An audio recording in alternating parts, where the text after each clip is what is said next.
నటసింహం Nandamuri Balakrishna open book. తన మనసులో ఏముంటే అది మాట్లాడేస్తారు. కొందరికి ఆయన మాట కటువుగా అనిపించినా కల్మషం లేని మనిషి అన్నది అందరి ఒపీనియన్. ప్రస్తుతం కెరీర్ లో పీక్ ఫామ్ లో దూసుకుపోతున్నారు బాలయ్య.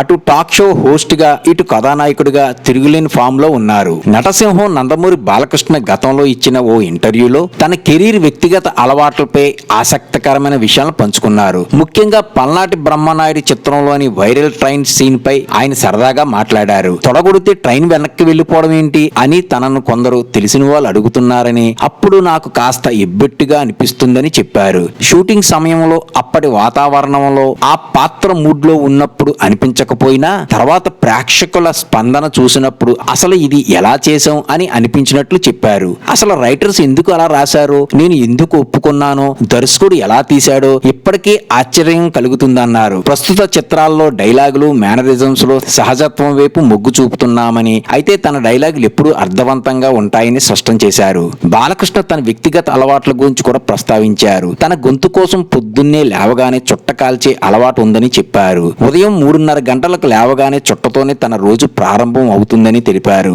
అలాగే తనకు టీ అలవాటు ఉందని, ముఖ్యంగా సాయంత్రం 4:30 గంటలకు ఒక టీ తప్పనిసరి అని, కాఫీ అలవాటు లేదని బాలకృష్ణ పేర్కొన్నారు. తాను చెన్నైలో పుట్టానని, తమిళనాడు తన పుట్టిన ఊరని, అయితే ఆంధ్రానాడు తన జీవనాడు అని తెలిపారు. 10 మందిని మీడియా ద్వారా లేదా సాహిత్యపరంగా ఎంటర్టైన్ చేయడం తనకిష్టమని ఆయన చెప్పుకొచ్చారు. మొత్తంగా తనది కల్మషం లేని మనసు అని బాలయ్య మరోసారి నిరూపించుకున్నారు. ఇలాంటి వీడియోల కోసం సబ్స్క్రైబ్ చేసి బెల్ ఐకాన్ నొక్కండి. నా తదుపరి వీడియో కోసం ఈ బెల్ ని ఆన్ చేయండి. ధన్యవాదాలు. నచ్చితే లైక్ కొట్టి సబ్స్క్రైబ్ చేయండి.